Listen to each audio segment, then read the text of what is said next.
à tous et bienvenue sur Public Sénat, bienvenue dans Dialogue Citoyen. Nous sommes ensemble pendant 1 heure, 6 citoyens, citoyennes connectés depuis les 4 coins du pays et 3 sénateurs ici sur ce plateau, élus de divers territoires, tous venus échanger autour de la transition énergétique, une transition devenue absolument nécessaire pour des raisons écologiques, bien sûr, que nous connaissons tous, mais nécessaires aussi pour des raisons de coûts. Les factures d'électricité, de gaz, d'essence sont en train d'exploser.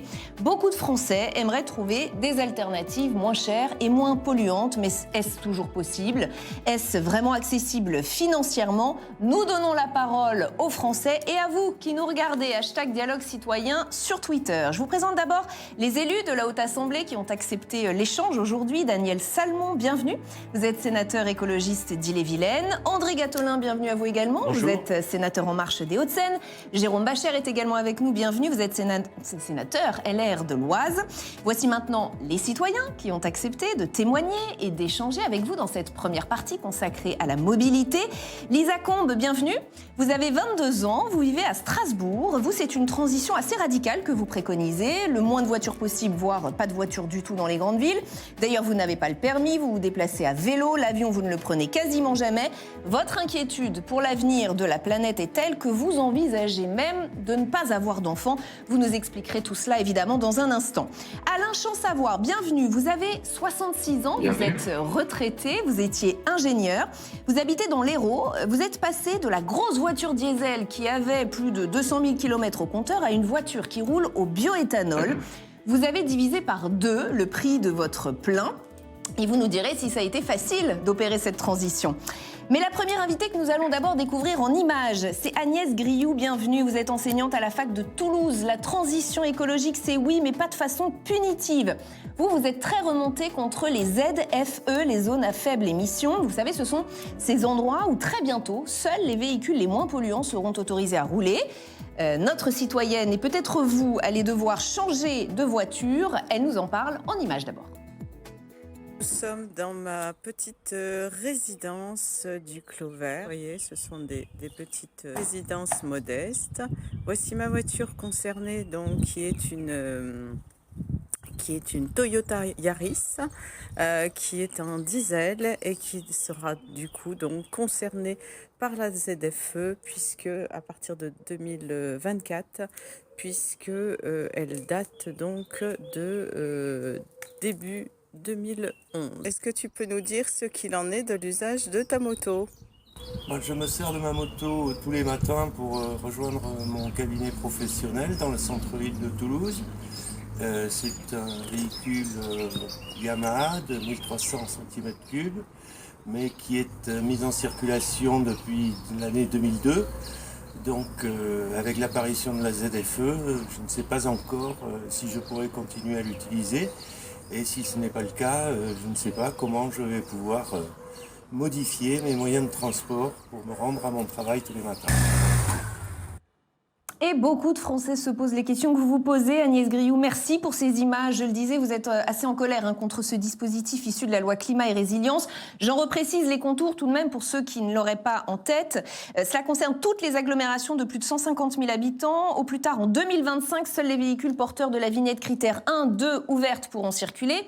Mais ces interdictions ont déjà commencé. C'est assez progressif selon les agglomérations. Et à Toulouse, Agnès, vous et votre conjoint serez donc concernés bien avant. Vous allez donc changer de véhicule. Quel est votre plan B? Comment ça va se passer pour vous?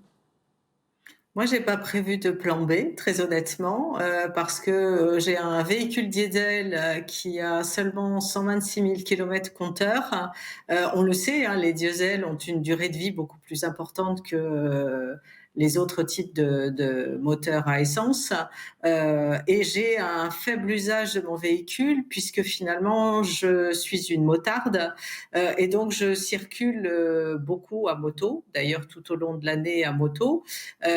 Donc sur Toulouse intramuros, moi je suis à moto, mais ma fonction hors l'université m'oblige aussi donc à enseigner en dehors de la métropole, puisque je travaille aussi aussi sur Carcassonne et Limoux, où là, par contre, je me déplace en voiture. Et pareil, faire des courses aujourd'hui nécessite aussi l'usage du véhicule. Quand vous avez des packs de lait, des packs d'eau ou autres, il est évident que soit à y aller tous les jours, et il m'apparaît pertinent d'avoir un véhicule. Et quand on voit effectivement le nombre de véhicules sur les parkings de stationnement des grandes surfaces, on se dit qu'ils ont de beaux jours devant eux. Donc non, je ne souhaite pas changer de véhicule. En préparant cette émission, vous nous parliez aussi des autres, de ceux qui travaillent. Vous vous demandez comment certains vont faire, ceux qui sont en horaire décalé. Parce qu'il y a un problème de transport dans l'agglomération de Toulouse. C'est pas bien desservi ? Alors, il y a une offre aujourd'hui qui existe. On ne peut pas du tout nier qu'elle n'existe pas. En revanche, elle est très centrée sur Toulouse, un petit peu autour, il est vrai. Mais cette offre, finalement, s'arrête très vite à partir de 21h, 21h30 grand maximum.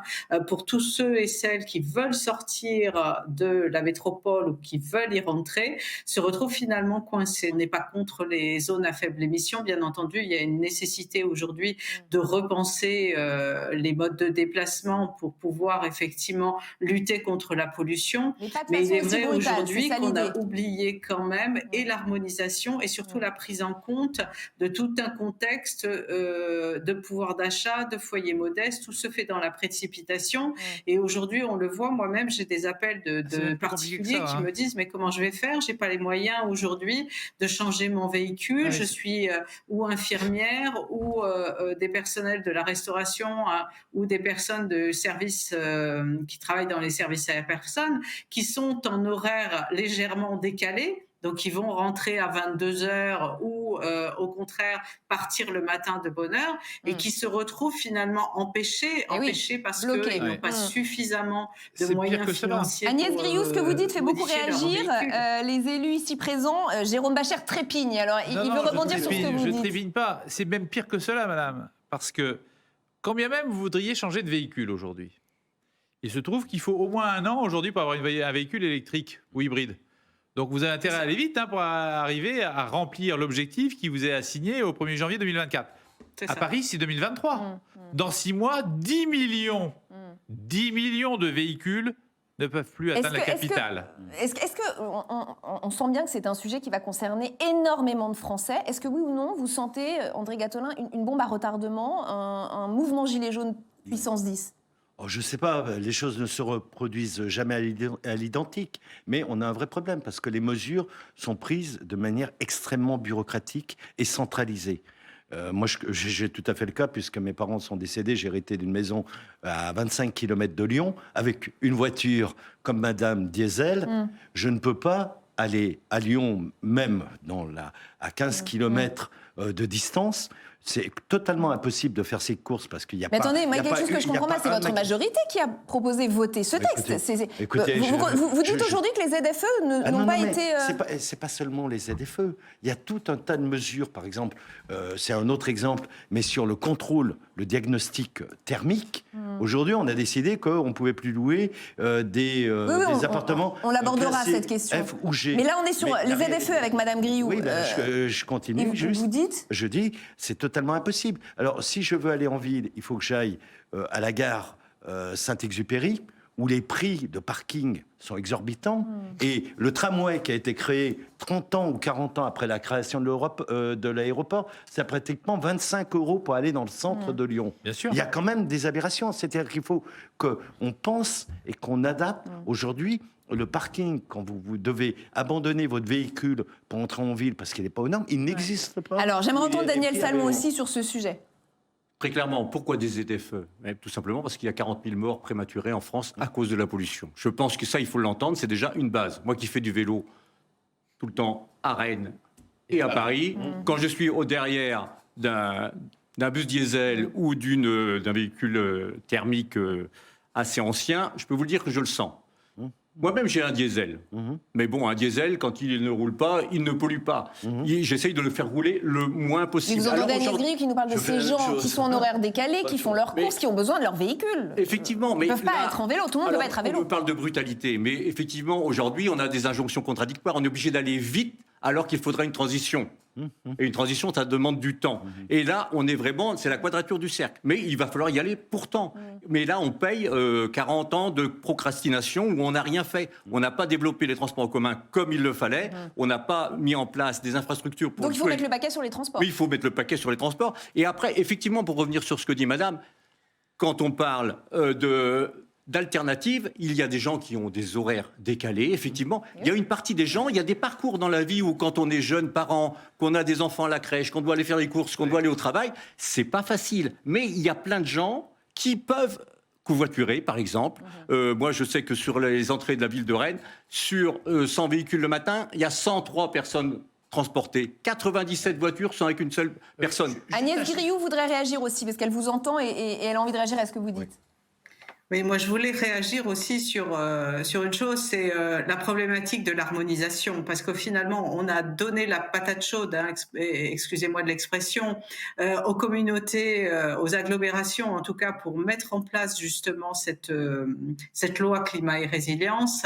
Et finalement on s'aperçoit quand on regarde aujourd'hui les différentes agglomérations qui ont déjà mis en place les ZFE, combien il y a effectivement de disparités d'un endroit. Nous, à Toulouse, on va être, après Lyon d'ailleurs, dont monsieur le sénateur parlait, effectivement la ZFE la plus restrictive de France, alors que vous avez l'une des plus permissives à Nice, par exemple, et je prends l'exemple notamment pour nous, les 2-3 roues motorisées, où finalement tout le monde a bien compris dans la majorité des agglomérations l'intérêt de fluidifier le trafic, et une étude ministérielle a conduit à la même conclusion, que finalement on fluidifiait le trafic, donc on diminuait la pollution. Et dans le même temps, effectivement, on s'aperçoit que sur Lyon, comme sur Toulouse, on va nous interdire, et vous aviez eu l'illustration de mon compagnon qui est médecin et qui ne pourra plus se rendre avec son véhicule en moto en centre-ville de Toulouse.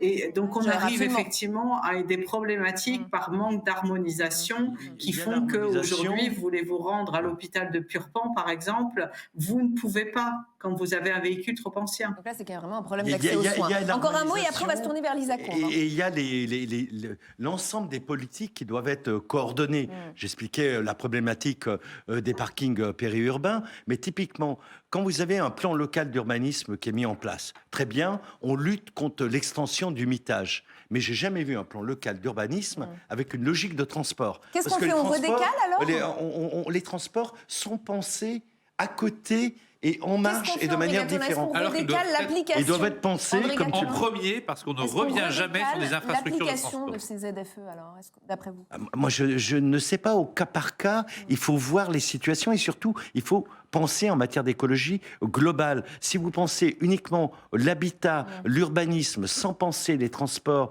et les mobilités, on a une désertification du petit commerce de proximité qui fait que même quand vous êtes dans un bourg périurbain, vous devez aller dans une supérette qui est à 5 km du centre-ville. Alors, Lisa Combe, vous voulez qu'on aille beaucoup plus loin même que les ZFE. Pour vous, la voiture, c'est non. En clair, si je résume, vous espérez finalement qu'on se débarrasse à moyen, long terme de ce mode de transport. C'est un peu ça? Alors, c'est ça, même si je sais que c'est un petit peu utopique de dire qu'on n'aura plus aucune voiture, plus jamais. Mais en fait, pour moi, il faut toujours avoir un objectif qui est plus loin, comme une sorte d'utopie qu'on veut atteindre. Et comme ça, on se bouge un peu pour l'atteindre.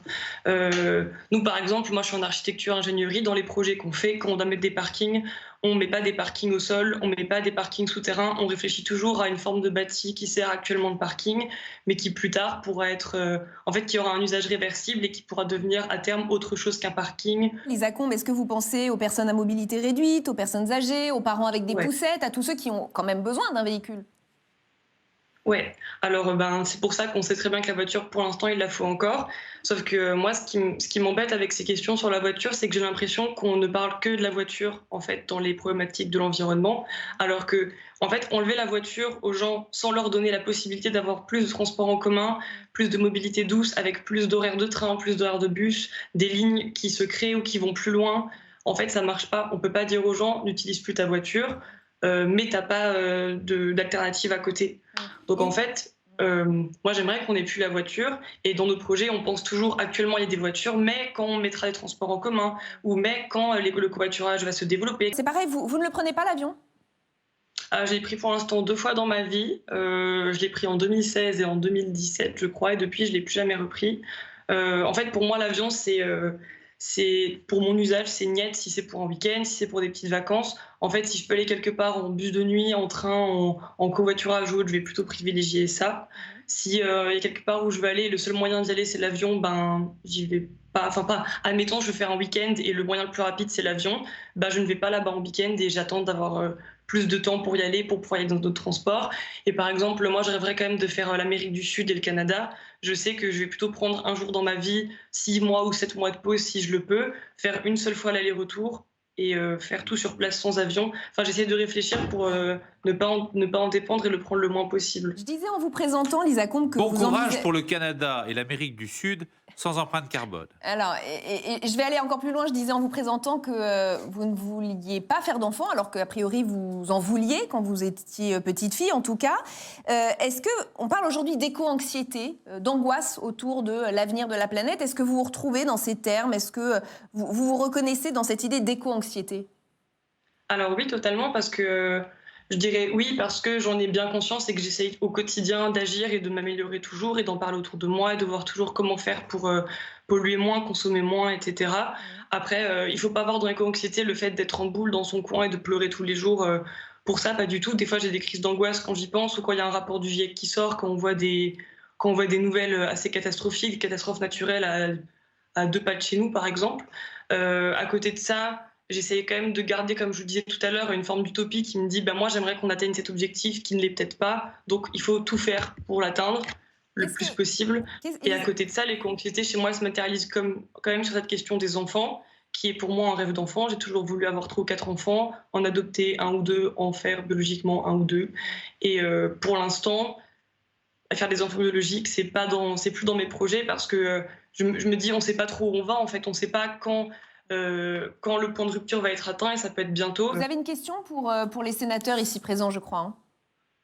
Oui, alors moi ma question c'était en fait, en parallèle de parler de toutes ces questions sur les voitures, pourquoi l'État ne fait pas en sorte que les transports en commun et les mobilités tous soient accessibles à toutes et à tous, ou du moins au plus grand nombre dans les villes et dans les campagnes? Quelqu'un veut répondre, Jérôme Bachet? Il faut prendre tout petit peu de chiffres. Je suis désolé, c'est mon côté statisticien de base. La dernière enquête mobilité de 2017, alors certes, entre-temps, il y a eu le Covid et un peu de télétravail, montre que pour le travail, plus de 70% des gens utilisent la voiture. Pour le travail, pour ceux qui vont travailler. 16% les transports en commun. Voilà où on en était. Combien de pourcents pourraient faire autrement? Et donc, c'est là beaucoup. le sujet. C'est à partir de quelle distance, en vérité, c'est comme cela qu'il faudrait poser la question. À quelle distance ne devrait-on pas prendre la voiture? Peut-être est-ce effectivement une révolution de pensée. Est-ce qu'on ne peut prendre la voiture à plusieurs? Et ça, c'était ce que tu suggérais tout à l'heure. Et effectivement, ce que tu dis pour Rennes est tout à fait valable pour la région parisienne, où on voit dans les files de voitures, effectivement, une personne. C'est très régulier. On a un vrai sujet aujourd'hui de repenser les transports en commun. Mais ce que dit Lisa Combe, c'est qu'il faut aller plus vite, quoi. C'est presque le mot transition. On a mis les emplois dans les villes. Voilà. Et aujourd'hui, je suis désolé, après le Covid, on remet l'habitat à la campagne, malgré une loi climat-résilience qui pose un problème à la campagne. Mais il y a donc un sujet pour transporter les gens. On n'a pas mis les emplois à côté. Avant, on habitait à la ferme. Je vais être un peu caricatural, et donc on ne se déplaçait pas. Et il y avait des petites lignes de chemin de fer qui ont disparu, qui permettaient de se déplacer. Dorénavant, on a effectivement un vrai sujet entre la rapidité, et tu l'évoquais tout à l'heure à juste titre, pour une fois qu'on sera d'accord, il faut le souligner, et puis le temps de transport.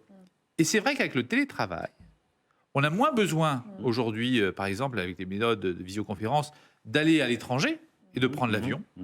Mais l'aérien a repris plus tôt que ce qu'ils avaient prévu. Mais donc on voit bien qu'il y a quand même une grande aspiration à bouger et qui n'est pas encore totalement... On a 2 citoyennes là qui nous disent des choses assez différentes, difficiles à réconcilier, même Daniel Salmon. On a Agnès Grioux qui nous dit les ZFE, c'est mal fichu, c'est pas tout de suite, il faut repousser. Et on a Lisa Combe qui nous dit au contraire, il faut aller beaucoup plus vite et c'est même plus une affaire de ZFE.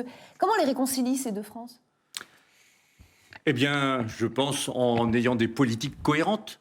Il faut effectivement, je l'ai dit, aller vite, parce qu'on n'est pas au pied du mur, on est dans le mur. C'est très clair. Et je comprends complètement ce que j'entendais tout à l'heure sur cette lucidité sur un demain qui peut être, un lendemain qui peut être très chaotique. Donc, partons de c'est pas ce postulat-là, de cette réalité scientifique.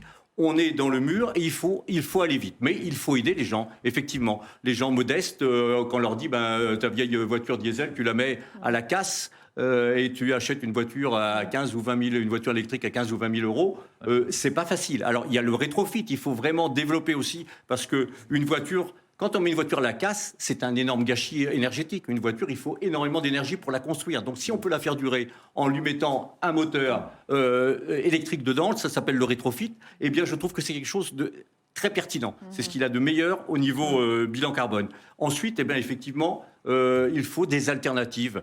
Pousser les gens à quitter la voiture. Lisa Combe, hein. Elle dit pas il faut arrêter la voiture, elle dit il faut arrêter la voiture si on a autre chose à proposer aux gens. Mais effectivement, c'est difficile, mais on sait que des fois, c'est en mettant le curseur un peu loin qu'on oblige les gens à réinventer un mode de déplacement. Moi, j'ai un exemple qui me vient à l'esprit. Une dame que je rencontrais il n'y a pas très longtemps, qui faisait plusieurs fois du vélo. Je ne l'avais jamais vu à vélo avant. Je lui dis, dis donc, tu vas au travail à vélo?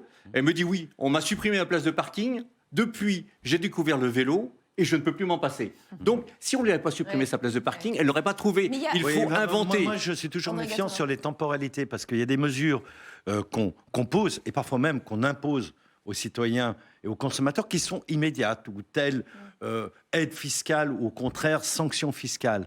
Le problème, c'est que si on veut transformer globalement nos modes de vie, c'est des infrastructures. L'idée de planification écologique, mais encore, il faut s'entendre sur la manière dont on l'a fait. Je ne suis même pas sûr que, sorti du chapeau de Mélenchon ou même du président Macron, ce soit très très clair. Je rentre de Suède, je trouve qu'ils ont un travail de concertation en amont et de travail décentralisé. La planification écologique se fait au niveau régional et local. Et c'est pas avec un secrétariat d'État ou un secrétariat général qu'on va y arriver. Et là, ça veut dire que tous les investissements qu'on fait, qui sont structurels, quand on construit un bâtiment, on ne le construit pas pour 10 ans, on le construit pour 50, 100 ans, voire au-delà. Donc il faut penser quand même très très tôt la transformation des infrastructures avant d'exiger des citoyens de s'appliquer. Ce que tu disais sur le rail tout à l'heure est typique. Quand Lisa Combe voulait réagir sur l'électrique. On vous écoute. Oui, sur l'électrique et sur aussi la distance à laquelle on peut appliquer les transports en commun, c'est ce qui a été dit tout à l'heure. Tout d'abord, même si l'électrique, c'est mieux que peut-être les très très vieux véhicules, je trouve quand même qu'en France, on présente vraiment ça comme la solution géniale, les véhicules électriques, alors que comme vous l'avez dit, ça coûte vraiment super cher. Tout le monde ne peut pas se le permettre, surtout sans aide financière adéquate. Et les batteries électriques, c'est quelque chose qui pollue quand même beaucoup, ça coûte super cher et le recyclage des batteries, c'est un réel problème. On le voit dans le domaine des véhicules. Moi, je le vois aussi dans mes études dans le domaine de l'énergie dans les bâtiments, où stocker l'énergie sur des batteries, c'est pas une solution qu'on envisage réellement parce que ça pollue beaucoup. Et une autre réaction, c'était par rapport à jusqu'où est-ce qu'on peut étendre ces transports en commun, ces mobilités. Je pense qu'on peut les étendre très loin, en fait. Moi, je vois par exemple ma maman qui est infirmière à Strasbourg et qui habite en campagne. Pour éviter les bouchons et avoir une place de parking, elle doit faire déjà la route en voiture qui est relativement longue, plus partir 1 heure plus tôt pour éviter les bouchons et trouver une place de parking. Alors que si elle avait juste un horaire de train qui permettait de partir avec le train et un bus qui passe à 2 pas de notre maison qui avait le bon horaire, eh ben, elle pourrait faire bus, train, tram, elle mettrait moins de temps que voiture, plus cette latence pour éviter les bouchons ou que les bouchons en eux-mêmes. Et voilà, donc je pense qu'on peut aller très loin en fait avec les transports en commun, mais il faut juste que les réseaux collent, qu'il y ait beaucoup d'horaires et tout ça. Si j'osais, comme vieil élu et qui connaît ces problématiques de transport depuis longtemps, ce que vous dites est effectivement, comme vous le disiez tout à l'heure, une utopie. On en a besoin pour progresser, mais ça relève vraiment de l'utopie. C'est quelque chose qui revient toujours. Vous n'arrivez pas à avoir le même horaire, je vais dire, pour l'ouvrier de Sochaux que pour l'hospitalier à Sochaux. Et ce que je veux dire, c'est que c'est pas possible. Les horaires sont trop différents. On ne peut pas arriver à faire passer des transports en commun suffisamment. Et donc, pour tout le monde aux bons horaires. Ouais. C'est un vrai sujet. Ouais. C'est un vrai serpent de mer, mais c'est aussi, évidemment, l'aménagement du territoire qui n'a plus été pensé pendant des années. Je veux dire, et de droite et de gauche, et ni de droite ni de gauche, on peut le dire comme ça. Pendant des années, nous n'avons plus de politique d'aménagement du territoire. Maintenant, il y a des mérites. Voilà. Alors, on va poursuivre cette question avec Alain Champ-Savoir. Vous, cette question de la transition écologique et énergétique, Vous l'avez réglé, en tout cas sur les questions de mobilité, en passant au bioéthanol. Quelles étaient vos motivations de départ, Alain Champsavoir? Alors, une motivation principale, effectivement, mais deux motivations sous-jacentes. La première, effectivement, et elle est très présente aujourd'hui dans le débat, c'est les économies. Lorsqu'on fait le calcul, revient à ce que je viens de vous dire, c'est-à-dire que le plein qui était à 70 € revient à 35, à 80 revient à 40, etc. Donc ça, c'est concret. Vous étiez ingénieur de formation, hein, ça a été votre métier pendant Oui. des années. Est-ce qu'en clair, il fallait être ingénieur pour faire ça ou n'importe qui peut le faire? Non, pas du tout. La première voiture dans mon ménage qui est passée en éthanol, c'est celle de ma compagne, il y a 3 ans, qui était une voiture essence. Moi, j'y suis arrivé il y a 3 mois parce que j'avais une vieille voiture diesel qui avait environ 200 000 km, donc je l'ai changée. J'ai pris une voiture d'occasion en essence et je viens de la passer en éthanol. Donc j'avais déjà une expérience. Il y a des aides pour ça. La région Hauts-de-France fait une aide à la Attends. transformation, il faut le reconnaître. Merci de... Bah écoute, c'est chez toi. Président Xavier Bertrand. Voilà. le fait, oui. Et c'est des départements comme Mais la plein d'autres. Somme Non, aussi plein d'endroits le font. aident beaucoup à la transformation. Alors malheureusement, moi je suis dans la région Languedoc-Roussillon Ah oui, ça. et Madame Carole Delga n'a pas mis d'aide en place. Donc ça va être d'ailleurs une de mes questions à la fin de l'entretien, c'est Ouais. pourquoi il y a des aides en Île-de-France et dans les Hauts-de-France et il n'y a aucune aide dans la région Languedoc-Roussillon. Ah bah alors Donc ça, j'ai c'est- installé le boîtier complètement à 100% à ma charge, Ouais. et ce qui représente un coût en moyen, mais ça je parle en moyenne en France, mettre un boîtier sur une voiture essence, ça se passe en une journée, si on a rendez-vous bien sûr avant, et ça représente un coût entre 800 € et 1200 € si on a des grosses cylindrées. On peut transformer une Porsche Cayenne en voiture éthanol aussi. Donc bien évidemment, suivant la cylindrée et le type de moteur, c'est pas le même travail, mais ça représente entre 800 en moyenne et 1200 €. Alors, plusieurs questions autour de cette question du bioéthanol. Les questions de monsieur, pourquoi pas d'harmonisation des aides? Je vais me tourner vers Daniel Salmon qui n'a pas pris la parole depuis longtemps. Pourquoi ne pas passer en 5 ans tout le parc automobile au bioéthanol? C'était aussi votre question, monsieur. Qu'est-ce qui se passe avec le bioéthanol? Pourquoi on ne mise pas dessus? Ça a l'air si parfait? Il n'y a rien de parfait. Ah, Parce qu'il va falloir aller vers de la sobriété, de la mobilité. Si on veut remplacer les 40 millions de véhicules aujourd'hui en France par tout de l'électrique ou tout du bioéthanol, mais ça, c'est pas possible. Pourquoi c'est pas possible? Ouais. Tout simplement, c'est parce qu'il va falloir une vraie planification de la biomasse. Aujourd'hui, avec la sortie des fossiles, c'est une ruée vers la biomasse aujourd'hui. Il faut de la biomasse pour nourrir les hommes. On s'en rappelle aujourd'hui, on le voit parce que l'actualité nous montre que, eh bien, il va falloir quand même arriver toujours à se nourrir les animaux, faire de la fibre parce que les vêtements aujourd'hui c'est du pétrole, nos vêtements c'est du pétrole, et faire de l'énergie. Et donc, il va falloir rationaliser les politiques pour avoir des politiques cohérentes. Ce qu'il faut, c'est de la cohérence. dites-moi si je me trompe, le bioéthanol, c'est fait à base de maïs, de blé et de betterave. C'est notamment Exactement. beaucoup produit en France. Alors, Dans les beaucoup. Hauts-de-France, Pourquoi Oui, enfin bon, Dans écoutez. Seine-et-Marne. Non, mais vraiment, je suis curieuse, qu'est-ce qui ne va pas dans cette... Qu'est-ce qui ne va pas? C'est-à-dire qu'aujourd'hui, on voit bien que ces productions-là rentrent en concurrence avec d'autres filières agricoles. Donc, je ne dis pas qu'il faut arrêter du tout. Je pense qu'il faut sous-peser ce que l'on peut faire aujourd'hui. Et ça ne va pas être au doigt mouillé. C'est-à-dire qu'il faut savoir jusqu'où on va aller pour ne pas trop déstabiliser les élevages. Quand on fait, je me suis occupé beaucoup de la méthanisation. Si on développe trop la méthanisation, on va se retrouver avec des éleveurs qui ne vont plus avoir de quoi nourrir leurs animaux. On va D'accord, se donc retrouver c'est avec pas des une humains, filière vers laquelle il faut qui n'auront pas de On quoi le voit nourrir. avec la guerre en Des Ukraine. betteraves. On a un arbitrage entre souveraineté énergétique et souveraineté alimentaire. Ouais. Et effectivement, il faut savoir la part des sols qu'on va consacrer. Parce que quand vous faites pousser de la betterave ou des céréales, vous mettez aussi des intrants chimiques dedans. C'est bien la lutte, Au-delà de ça, non, l'impératif Et carbone. dites-moi si je me trompe, le bioéthanol il y a n'est pas d'autres- taxé par l'État, on est bien d'accord? Il est moins taxé. Alors, Donc ça n'arrangerait pas, entre guillemets, les finances publiques si tout le monde se tournait vers le bioéthanol aujourd'hui. Ce serait une manne C'est financière. important d'en faire. Alors, quand même. longtemps, pour avoir été à Bercy à ces moments-là, au moment de ces arbitrages, il y a eu effectivement l'idée qu'il ne fallait pas aller trop dans la taxation, non pas du bioéthanol, mais dans la part qu'on pouvait mettre d'éthanol dans l'essence. D'accord. Ça détaxait. Donc, on faisait en sorte de pas trop perdre d'argent là-dessus, qui est quand même la pompe à fric, excusez-moi, pour le budget de l'État. Je le dis très simplement. Le bioéthanol, C'était dit comme ça. C'était dit c'était comme clairement, ça. les arbitrages étaient faits comme cela, je vous l'assure. J'y avais participé à mon corps défendant. Je perdais mes D'accord. arbitrages, mais tant pis. Mais en revanche, la solution de monsieur, elle est quand même idéale. Elle est idéale, notamment à partir d'un certain prix du pétrole qui n'était pas atteint jusqu'à présent. C'est pour ça qu'on n'y passait pas. Il faut que le pétrole soit assez cher, le baril de pétrole soit cher pour que la conversion des véhicules soit rentable. Car il y a un coût de quelques milliers d'euros pour transformer cette voiture. Donc il faut le dire. C'est pour cela que ça n'était pas fait. Et aujourd'hui, avec ce prix du pétrole faramineux, qui compose la moitié de l'inflation, c'est l'inflation énergétique.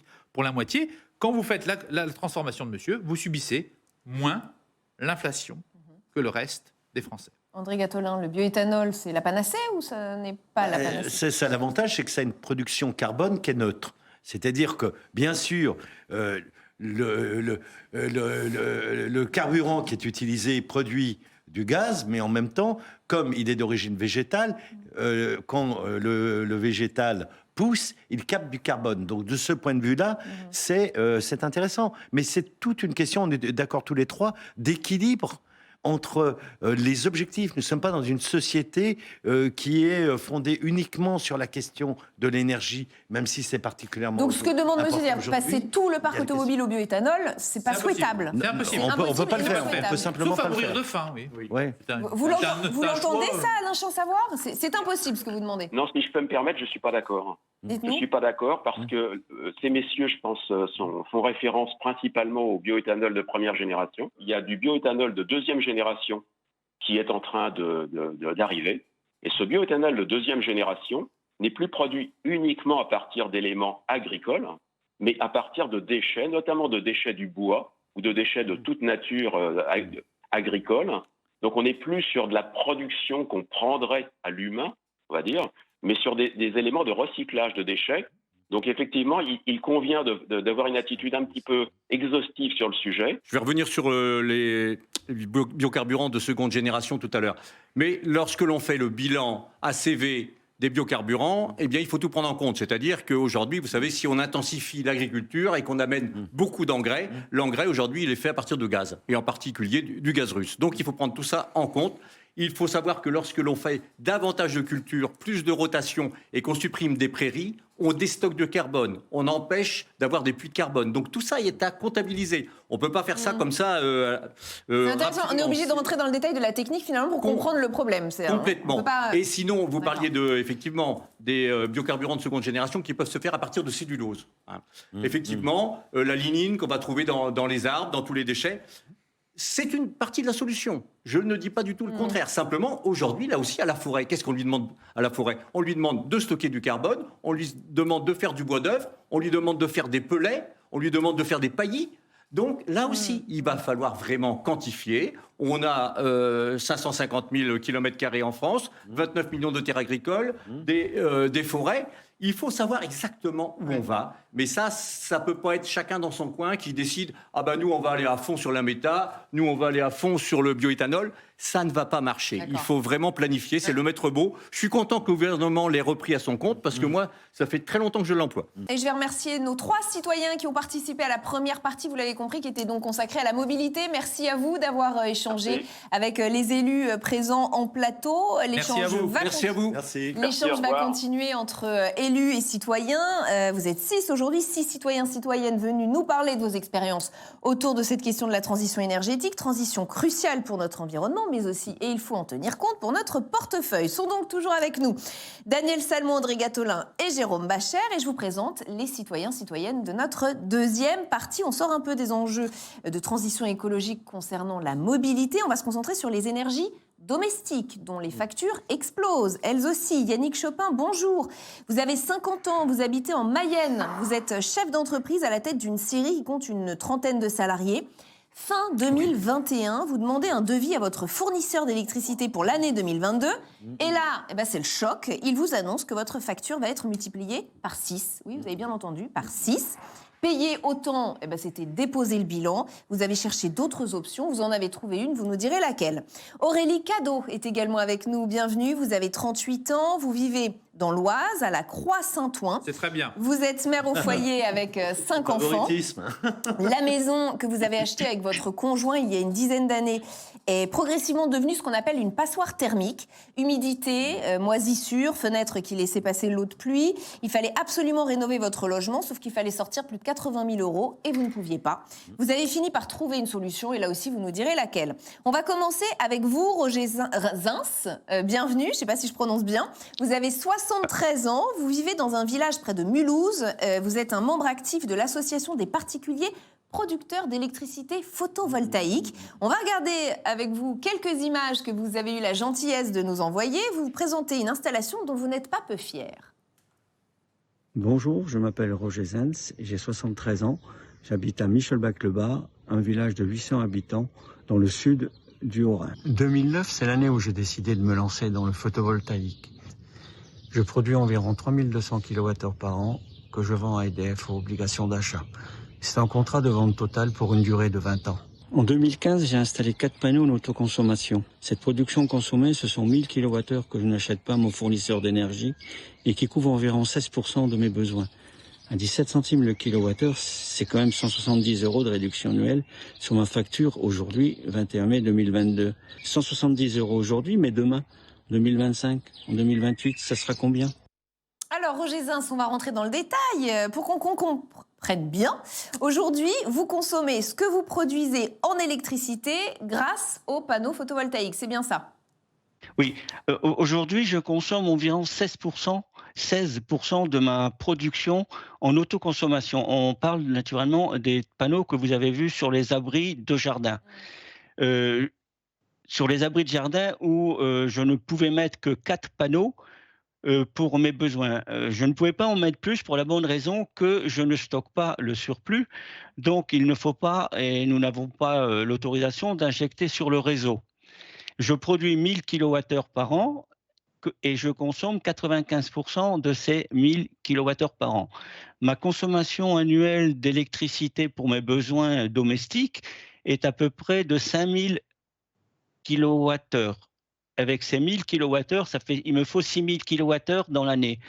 Donc, je suis autonome à 16% de ma consommation. Alors, il y a beaucoup de chiffres là. Pour qu'on essaye aussi de comprendre et que peut-être les Français qui nous écoutent et qui auraient envie de vous imiter, est-ce que ça a été facile de le faire ? Est-ce que c'est faisable ou est-ce qu'il fallait avoir beaucoup de temps et donc être retraité, par exemple ?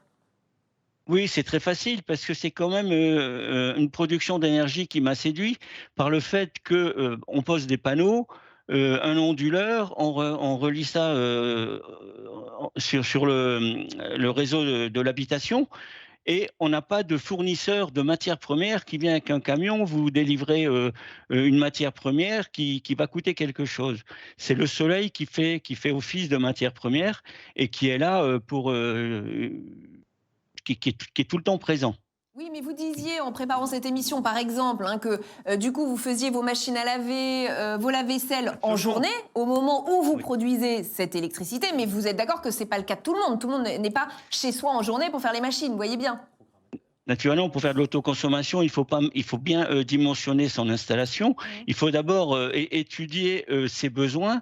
Et pour ça, il y a un outil qui est très facile, c'est Enedis, c'est le Linky. Sur le site Enedis, on peut créer un compte et on peut voir sa consommation demi-heure par demi-heure. Alors c'est simple, pour savoir la consommation qu'il nous faut au minimum, c'est-à-dire la consommation des appareils qui marchent sans qu'on intervienne, sans qu'on les active, il suffit de regarder sa consommation la nuit. La nuit, on a à peu près environ 200 à 300 Wh. Donc on peut dire déjà que sur les 24 heures, on a besoin de panneaux pour produire ces 300 Wh. Alors, 2-3 panneaux suffisent. Après, on peut en mettre 1 ou 2 de plus. Et après, il faut gérer ce supplément pour ne pas l'injecter sur le réseau. Le gérer, ça veut dire, quand on fait une machine à laver la vaisselle, on ne va pas la faire à 9h du soir, on va la faire la journée. Quand on fait du repassage, c'est pareil, on va le faire dans les moments où il y a de l'ensoleillement, quitte à le faire le lendemain. Il faut donc avoir une attitude éco-citoyenne et il faut changer ses habitudes. Jérôme Bachin. Juste, et je pense qu'on peut tous en être d'accord, on a quand même un sujet sur le panneau photovoltaïque. C'est quoi le sujet? Pourquoi on a un sujet? L'empreinte carbone du panneau est pas très très bonne. Elle est très lourde. Elle est même très mauvaise. Donc c'est compliqué. Voilà. Donc aujourd'hui, certes, quand vous produisez de l'électricité, ça va, on peut en être d'accord. Mais il ne faudrait pas non plus que, certes, vous êtes retraité, donc vous arrivez aussi à changer vos modes de consommation, mais vous pensez bien que les personnes qui travaillent ne vont pas se mettre à avoir des objets connectés qui consomment de l'électricité au surplus pour pouvoir mettre leur machine à laver à telle ou telle heure. Donc pour vous, c'est pas une énergie propre, le photovoltaïque? C'est-à-dire que c'est pas encore totalement... Enfin, je dirais les choses. Ouais. C'est évidemment une énergie d'avenir qui n'est pas aujourd'hui satisfaisante. D'accord, alors... On est toujours dans la Roger transition. Zins veut réagir et ensuite je vous donne la parole, Daniel Salmon. Vous voulez réagir d'un mot, Roger Zins? Oui, il y a quand même des outils de gestion qui permettent de gérer cette production en fonction de ses besoins de consommation. Ça consomme plus, mais ça existe. Et moi, je parle d'une petite installation de 4 panneaux. Donc, pour 4 panneaux, on peut en mettre que 3 et puis aller au travail sans avoir... Mais vous aimeriez la généraliser, cette installation de panneaux photovoltaïques sur tous les bâtiments, les toits des bâtiments publics, par exemple. C'est ce que vous nous avez dit avant. Oui. À quand des panneaux photovoltaïques sur le toit du Sénat, alors, Daniel Salmon? Alors là, moi, je serais pour un allègement des Il est là, votre micro. liées au bâtiment de France, parce que je pense qu'il faudrait mettre du photovoltaïque, on est devant des urgences. Alors, plusieurs points. Ouais. Tout d'abord, le panneau photovoltaïque, lui aussi a une empreinte carbone, c'est indéniable, mais il la rachète en 2 ans et demi. Il n'y a pas d'énergie propre, aucune énergie n'est propre, seulement celle que l'on ne consomme pas. Donc, le maître mot, c'est la sobriété, c'est pas autre chose, très clairement. Ensuite, je vois que monsieur connaît bien sa consommation, et c'est très bien. Moi, j'ai plaidé pour que le Linky ait des grands écrans, que chacun, dans chaque foyer, on voit combien on consomme. Qui sait combien il consomme de kilowattheures? Moi, j'en consomme 1300 kilowattheures, mais quand j'en parle avec des gens, personne ne sait. Ne serait-ce que pour des raisons pédagogiques, vous voulez dire qu'on est conscient de ce qu'on consomme. Et sinon, monsieur a complètement raison, il va falloir qu'on s'adapte aussi à nos énergies renouvelables, qui sont des énergies, on le dit, variables, fluctuantes. Et donc s'adapter avec de la sobriété on parle de la sobriété, mais également, par exemple, l'eau chaude sanitaire.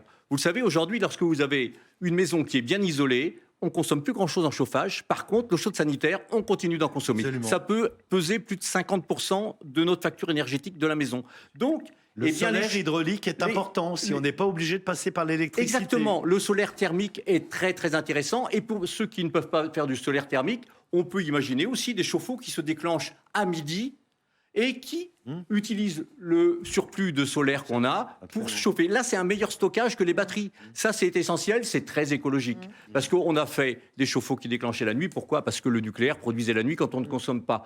Donc, effectivement, inversons un peu les priorités et on a plein d'outils de stockage. Et André Gattoni, est-ce qu'il ne faudrait pas les former, les Français, les initier? Parce que monsieur s'est formé tout oui, seul, il est autodidacte sur le sujet. Il n'y oui. connaissait rien au début, je le précise, comme moi probablement. On en a tous dit la même chose. Tout le monde était contre les compteurs Linky. Aujourd'hui, on se rend compte que c'est très utile pour gérer sa consommation.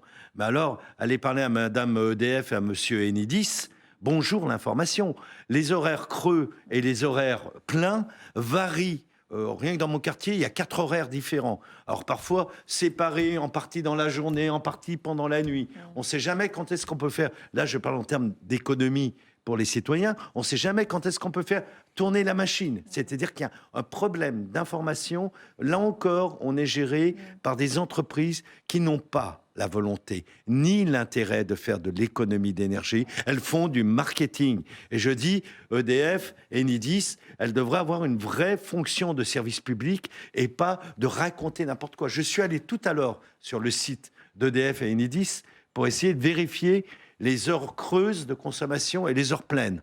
Eh bien, bienvenue. Tapez votre ville, on me dit Paris, ça n'existe pas. Parce qu'il faut faire Paris 12, 75 012 pour que ce soit enregistré. On est dans un monde totalement où l'accessibilité à l'information, Linky nous donne des chiffres intéressants. Les gens oublient le soir de débrancher leur magnétoscope, leurs ordinateurs. Et puis trop de magnétoscopes aujourd'hui.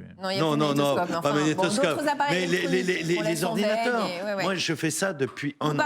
J'ai une différence de facture avec des enfants qui ont des ordinateurs qui est significative. Je n'ai pas senti la hausse du prix de l'électricité parce qu'on a mis en place dans la maison une rigueur sur le fait d'éteindre certains appareils Alors, qui étaient en informer veille les permanente. Français, les initiés, vous parliez des entreprises, des chefs d'entreprise. Yannick Chopin, vous êtes à la tête, vous, d'une entreprise très consommatrice en électricité. C'est une scierie, je l'ai dit en présentation.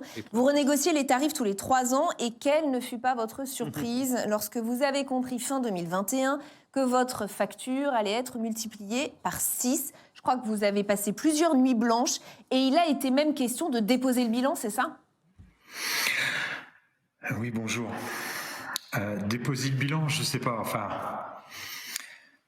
on essaye toujours de sortir un petit peu de ces problèmes que l'on a tous les jours.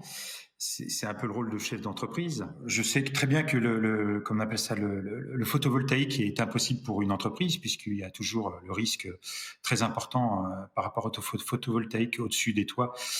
Quand vous avez du matériel qui vaut plusieurs millions d'euros, l'assureur, il ne voudra jamais vous assurer.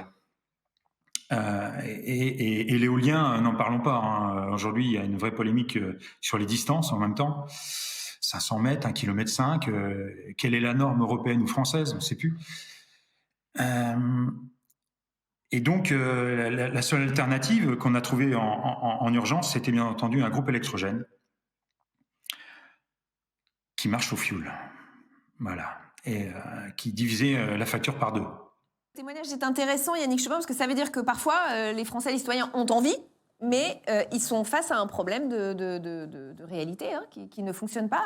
Daniel Salmon, qu'est-ce qu'on peut répondre à ces Français qui ont eu envie, qui ont failli avoir des... Je ne sais pas si monsieur a vraiment eu envie. Je crois qu'il a été mis devant le fait accompli qu'on lui a multiplié par 6 sa facture d'énergie. Donc voilà, là, il a essayé de trouver des solutions.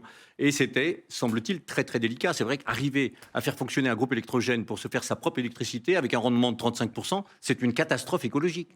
C'est un constat d'échec pour la société. Ça ne devrait jamais arriver. Et ça ne serait pas arrivé si la France avait pris ses responsabilités et avait développé depuis très longtemps des parcs éoliens en mer, par exemple, qui ont des rendements et qui tournent pratiquement toute l'année et qui ont des coûts d'exploitation bien inférieurs aux centrales nucléaires, par exemple, et par rapport aux fossiles. Donc, aujourd'hui, effectivement, on est très limité pour fournir l'électricité en dehors des centrales thermiques. Donc, il faut aller de l'avant très, très vite parce qu'on a pris énormément de retard. Et je vais revenir en 2 mots sur le nucléaire, mais le nucléaire, même si on se relançait dans des nouveaux équipements nucléaires, eh bien, avant 2035-2040, on n'aura rien d'effectif. Donc, effectivement, aujourd'hui, la solution, ce sont les énergies renouvelables. Tout le monde est d'accord là-dessus. Et il faut y aller très, très vite. Mais il ne pouvait pas, excusez-moi. Ah non, mais c'est pas, monsieur, mais c'est pas chacun. Ah oui, mais il y a aussi les entreprises, il n'y a pas que les particuliers. Yannick Chopin, le renouvelable, vous ne pouviez pas. Mais je lui dis pas d'installer l'éolien, monsieur. Je dis que c'est l'État. N'installez pas de centrale nucléaire. Tout le monde, toutes les entreprises ne vont pas pouvoir être autonomes en électricité. Mais alors, qu'est-ce qu'on fait dans l'immédiat pour Yannick Chopin? Je crois que maintenant, il y a des patrons de PME qui vous contactent d'ailleurs, parce que vous n'êtes pas le seul à avoir été dans cette situation. Bien Attendez. Sûr.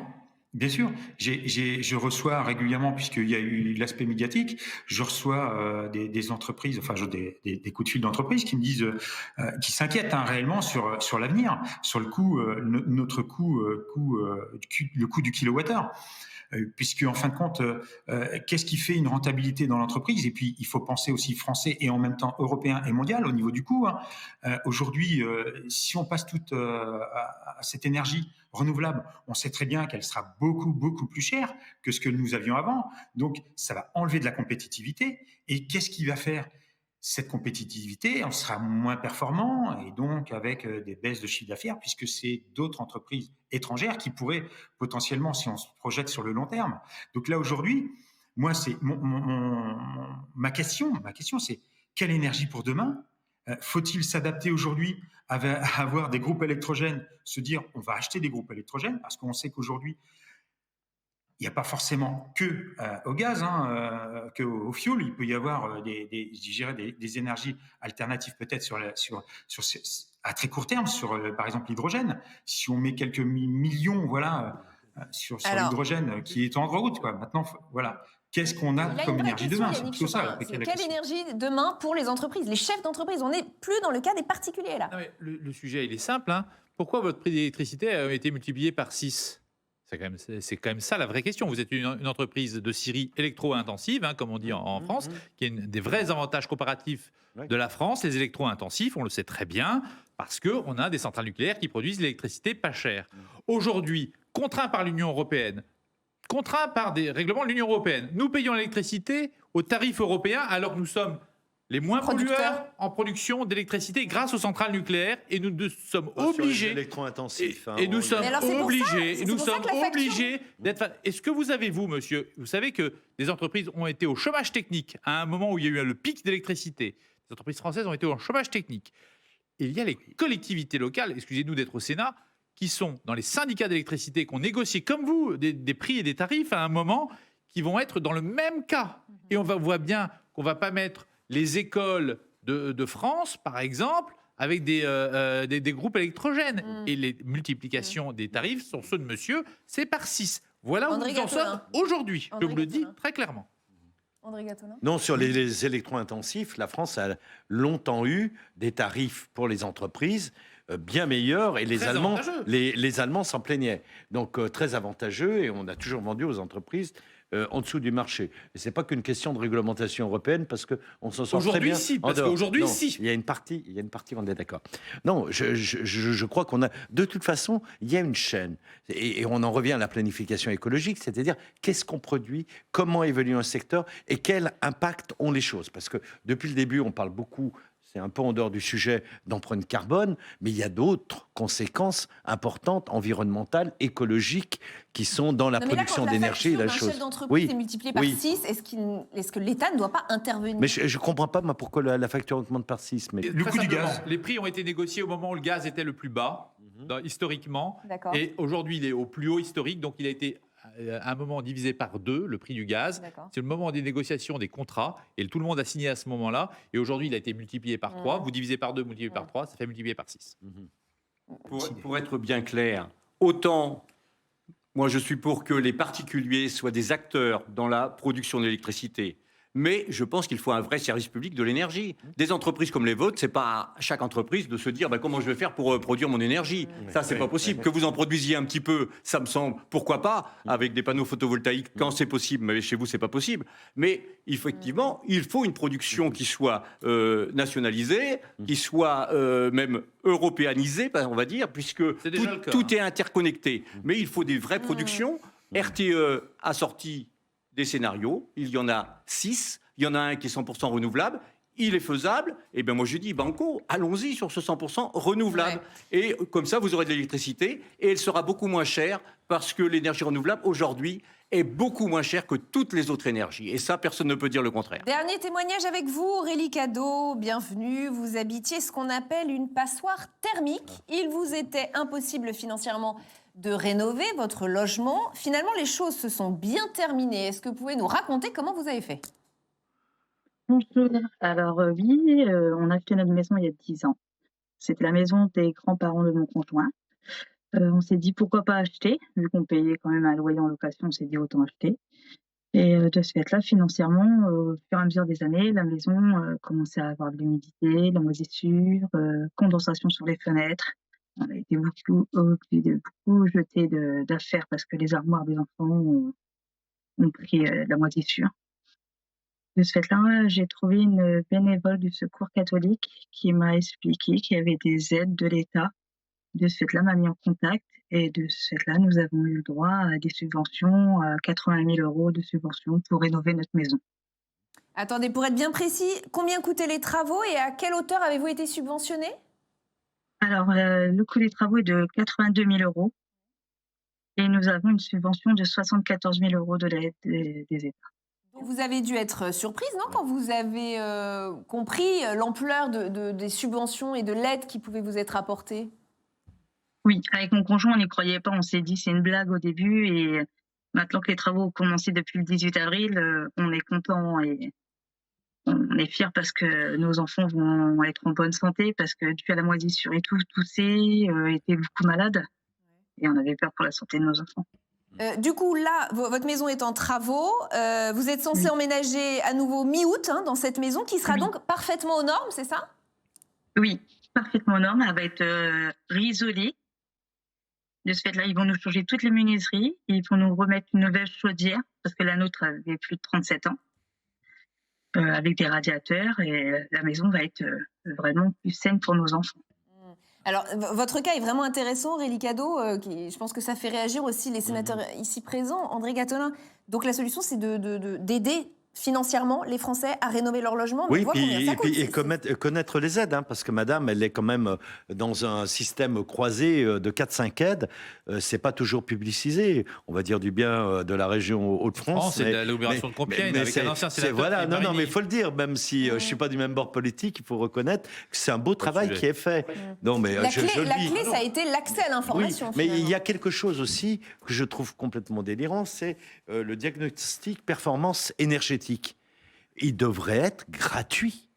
C'est de l'utilité publique, c'est de l'intérêt général. Surtout que ça entraîne des obligations. Si vous êtes dans une passoire thermique, vous vous rendez compte et que vous êtes propriétaire et que vous voulez revendre votre maison ou engager, les coûts des travaux sont extrêmement élevés et la valeur de votre bien est totalement déflatée. Donc, à minima, aujourd'hui, quand un diagnostic performance énergétique coûte 500 € et en plus, quand vous les vendez, ça va beaucoup plus loin. Moi, je me suis retrouvé sur un bien où finalement, ça n'a pratiquement rien rapporté de le vendre déjà un parce que frein c'est une pour les construction Français. Ouais. des années 60 avec des baies Mais attendez, vitrées si vous voulez, et des niveaux de travaux le diagnostic gratuit et des aides à la hauteur dont a bénéficié madame, en termes de finances publiques, c'est énorme. Non, mais il faut déjà comprendre l'ampleur du problème. On ne connaît pas bien, encore parfaitement, la consommation, notamment chauffage, habitat, etc., est essentielle dans notre consommation énergétique. Nous n'en avons qu'un aperçu, une approche. On dit, oh, ce bâtiment, il est de telle époque, il a telle surface de fenêtres et de baies vitrées, ou il a tel type de toiture, donc il est une passoire thermique. Il faut déjà arriver à une évaluation. Et si on veut l'évaluation pour prendre les bonnes mesures, pour avoir un bon système d'aide qui est personnalisé, il faut que ce soit universel. Et l'universalité, c'est à travers le service public. La rénovation thermique des habitats, des habitations, c'est la clé, Daniel Salmon, avec une sobriété qui va avec. Ah ben clairement, c'est vraiment un élément majeur dans la transition écologique. Les passoires thermiques, il faut y aller à fond. C'est pour ça que nous nous demandons 700 à 800 000 rénovations. C'est ce qu'a promis Emmanuel Macron. Hein, et ils ont fait 650 000. Oui, c'est ce qu'il a promis. C'est bien qu'ils le promettent maintenant. Ça aurait été mieux qu'ils commencent sur le quinquennat précédent. Non, ça a été fait. 650 000 logements rénovés chaque année durant le premier quinquennat. Ce sont les chiffres officiels. On est allé vérifier. Par an. Oui, par an. On a vérifié, on a nous-mêmes été surpris, on est allé vérifier. Écoutez, 650 000 logements rénovés. Je vais revérifier ça. Par an. Mais effectivement, madame, c'est une superbe aventure que vous avez vécue là. Et moi, je souhaite qu'elle arrive au maximum de personnes en France qui sont comme vous, sans doute avec des revenus modestes et qui habitent dans des passoires thermiques. Il faut vraiment y aller à fond parce que l'habitat est quand même une forte source d'émissions de gaz à effet de serre aujourd'hui. Et il y a effectivement une mine d'économie qui va là et puis qui apporte également du confort. Alors effectivement, pour des aides comme ça, c'est massif, Ouais, c'est massif. et ça coûte à l'État, effectivement. Mais on peut imaginer, et ça a été imaginé, des tiers financeurs qui vont faire des avances de fonds. Ça va être des zéros à charge pour la personne modeste qui rénove, mais ceux qui avancent les fonds vont récupérer sur les économies d'énergie parce qu'effectivement, on a des ménages qui mettent 50% de leurs revenus dans l'énergie aujourd'hui. Il nous reste une petite minute. Si vous deviez conclure à l'issue de tous les témoignages que vous avez entendus aujourd'hui, André Gattolin, quelle est votre conclusion à vous ? Moi, personnellement, je crois que, la transition écologique et énergétique, elle doit être planifiée, elle doit être décentralisée, elle doit être au plus proche. Et nous devons avoir un meilleur diagnostic des situations pour mettre l'argent où il est le plus utile pour procéder à tout cela. Et notamment dans le domaine des économies d'énergie en premier lieu. Daniel Salmon ? L'énergie, on en a beaucoup parlé, effectivement. Sujet fondamental, moi, ma sensibilité, les écologistes, mettent sur le tapis depuis 50 ans. 50 ans, on a perdu beaucoup de temps, mais maintenant, il faut y aller à fond. Mais on a parlé d'énergie, mais on pourrait parler biodiversité, on pourrait parler également effondrement biodiversité, mais surtout épuisement des ressources naturelles. Donc tous ces éléments-là sont à prendre en compte dès aujourd'hui, parce qu'on n'a plus de temps à perdre. Jérôme Bascher ? Du pragmatisme, de la volonté et de l'impact. Il faut mesurer ce que nous faisons et pas uniquement avoir des discours incantatoires. Et donc, il faut, un peu rendre la chose scientifique et savoir comment on s'y rend, de manière à ce que ce soit acceptable par toute la population, car ici, aucun d'entre nous ne veut de nouveaux gilets jaunes. et beaucoup d'initiatives des Français que nous avons entendues. Merci à tous d'avoir participé à cette émission. Merci aux citoyens, citoyennes d'y avoir participé, d'avoir fait part de leur témoignage, de leur vécu. Merci beaucoup pour cette participation active, même si elle est encore à distance. Si vous avez manqué une partie de l'émission ou que vous souhaitez la voir, la revoir, n'hésitez pas à vous connecter sur notre site publicsénat.fr. Elle est disponible en replay ainsi que sur notre chaîne YouTube. À très bientôt sur Public Sénat.